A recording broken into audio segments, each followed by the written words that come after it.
দুর্নীতির লাগাম কিভাবে আমরা টেনে ধরব। প্রিয় ভাই বোনেরা, তোমাদের হাতে যে লিফলেটটা দেওয়া হয়েছে এই লিফলেটের মধ্যে একদম তথ্য দিয়ে উপস্থাপন করা হয়েছে যে বিএনপি 2001 সাল থেকে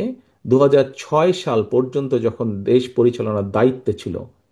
তার আগে এই যেই স্বৈরাচারকে বিদায় করা হয়েছিল, সেই স্বৈরাচার যখন দেশ ক্ষমতায় ছিল, সেই সময় কিভাবে তারা দুর্নীতিতে দুর্নীতি ছেয়ে ফেলেছিল দেশকে, এবং 2001 সালে দায়িত্ব পাবার পরে কিভাবে খালেদা জিয়ার সরকার ধীরে ধীরে ধীরে ধীরে দুর্নীতির অবস্থার উন্নতি ঘটিয়েছিল, দুর্নীতি থেকে ধীরে ধীরে কিভাবে দেশকে বের করে নিয়েছিল, একটি আন্তর্জাতিক সংস্থার সংস্থার যে অ্যানালাইসিস, সেই অ্যানালাইসিস একদম পুরা সুন্দরভাবে তোমাদের সামনে তুলে ধরা হয়েছে সেই লিফলেটটার মধ্যে। কাজেই আমরা দৃঢ়ভাবে অত্যন্ত আত্মবিশ্বাসের সঙ্গে বলতে পারি, এই বাংলাদেশে যদি দুর্নীতির লাগাম টেনে ধরতে পারে, তাহলে একমাত্র বাংলাদেশ জাতীয়তাবাদী দলই পক্ষেই সেটা সম্ভব।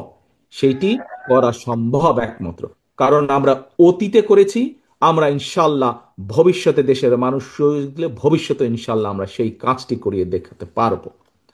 প্রিয় সহকর্মীবৃন্দ, কেউ কেউ বলে থাকে স্বৈরাচার যেভাবে বিএনপি সম্পর্কে, এই যে স্বৈরাচার পলাতক যে স্বৈরাচার, তারা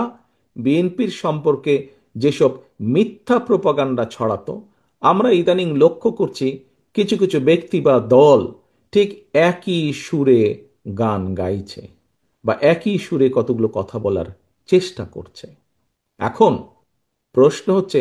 তাদেরও তো দুইজন ব্যক্তি আমাদের সাথে সেই সময় সরকারে ছিল। এই দুজন ব্যক্তি